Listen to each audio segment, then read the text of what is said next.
Open the sports page with the Orlando Sentinel and FM 96.9 The Game's Mike the Bulldog Bianchi. On JRR. Start the party, Los Angeles! Your Dodgers have won the World Series! Bulldog Sports Page brought to you by Kaufman and Lind Injury Attorneys. Well, it looked like the Yankees were going to get another one with a commanding 5-zip lead going into the fifth, and then, oh boy. Isn't it beautiful to see the Yankees choke?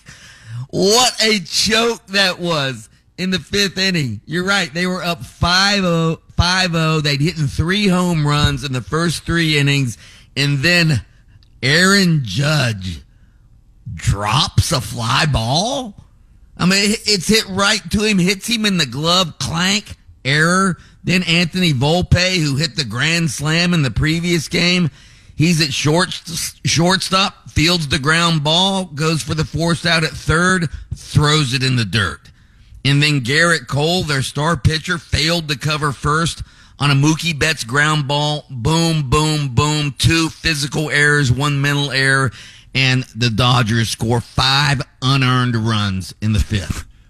5 unearned runs. And that was the beginning. Go on to the 7-6 win and snag it in 5. Take it 4-1, Bulldog. Here's a stat for you. Of the 234 teams to trail by 5 or more runs in a World Series game, the Dodgers became just the 7th to win the game. Wow. So, yeah. Unbelievable. You know what, though? I'm not going to take it away from Volpe because that is such a great story with him with that Grand Slam before and being a New York kid. Like you said, watch the parade in 90 whatever. In a shocking development, Freddie Freeman wins MVP. Right. Freddie. This World Series is going to be remembered for 2 things, all right? Freddie Freeman's historic walk-off Grand Slam in Game 1, and then the Yankees' historic choke in the 5th inning last night. That's what it's going to be remembered for. Wow. So, anyway. So, World Series is over. In October, I might add. It didn't get extended into November, thank goodness. Yeah. Magic hope to start this tough 5-game road trip with a win, but instead, you want to talk about blowing a lead? They frittered away a 20-point first-half lead last night to lose to the Bulls, 102-99, despite the fact that Paolo Banchero scored 31 points 2 days after he scored 50 against the Pacers. The fourth quarter last night. It's not like the Bulls just took control of this game at the end, all right? The fourth quarter last night, the Bulls shot 3 of 15 in the fourth quarter, but the Magic shot 4 of 22 in the final quarter. Both teams combined for 28 points in the fourth quarter. In one stretch of 7 minutes, neither team made a field goal. So it was a bad fourth quarter. It didn't help last night that Franz Wagner left the game early in the fourth due to an illness. He's been under the weather the last couple of games. He missed some of last game, and then he missed the fourth quarter last night with this illness, but the Magic end up losing Get the Franz that game. some vitamin C going. It's cold and flu season, you know. Yeah. I told Pat. I wonder if he's got his flu shot. I told Pat earlier, I said, you know what? The Magic can lose one. It's fine. I know they've lost 2 this season, but they can take a loss after all these big wins. You're not going to win. You're not going to win every game in the NBA. Just need you to get to 56, boys. I knew it. Yeah. The Florida-Georgia game, we'd hope that it was going to be in Orlando in 2027 because Jacksonville's renovating their stadium in 2026, 2027. Well, in 2026, it's going to Atlanta because that's Georgia's home game.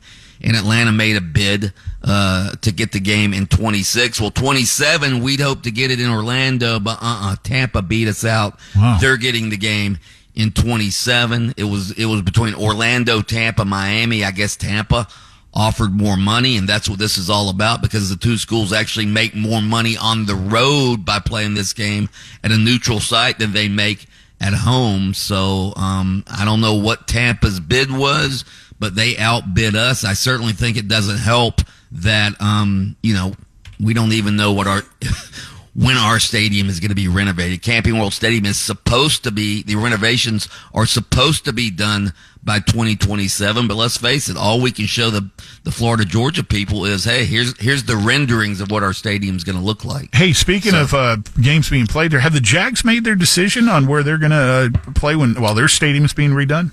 I don't think they've made the decision. They're consulting with the NFL. I'm hoping and thinking that Orlando's going to get at least some of those games in 2027. They'll probably play a couple overseas in London. I think they can play up to 3 home games in London or over in Europe in 2027. Of course, that leaves about 5 other home games. I'm hoping Orlando gets those other 5 home games. The way they've been playing, do we really want them?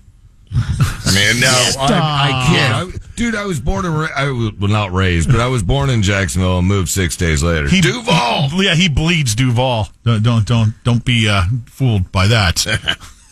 Let me just say this again because I've been saying it for years. Orlando needs to partner with Disney, build that Disney Dome out on I-Drive, and we'll have an NFL quality stadium where we can outbid Tampa for these events, outbid Jacksonville for some of these events, outbid Miami for some of these events. So Disney, let's get on it. And with Disney muscle, they could bring in all sorts of A-list entertainment ESPN, year-round that could fill that place for things other than sports. And we said it, put ears on the helmets. It's right. We talked about it yesterday. It's put a ears no-brainer. on the stadium. Yes. Put ears on the stadium. I'm all about it, man. That's how you retract it. You pull the ears. By the way, I was waiting, but apparently he's not going to go there. Lightning get a road win last night, 5-2 in Colorado. There you go. There you go. By the way, those 2 hooligan Yankees fans were banned from the game last night. So good. They gave the tickets to some ill children and their families. Good. Yeah. So good job, Yankees. Trying to help their PR, aren't they? Mike, the Bulldog Bianchi, host of Open Mic on AM 740 and FM 96.9 The Game, weekday mornings on Adjacent to Us. He takes time from his show to join us here for the sports page on JRR, brought to you by Kaufman and Lind. That's right. You can listen to Under Oath with attorney Jeff Kaufman every Saturday morning at 7:30 on FM 96.9 The Game. You can catch extended versions on your favorite streaming platform. From the Bogan Munz.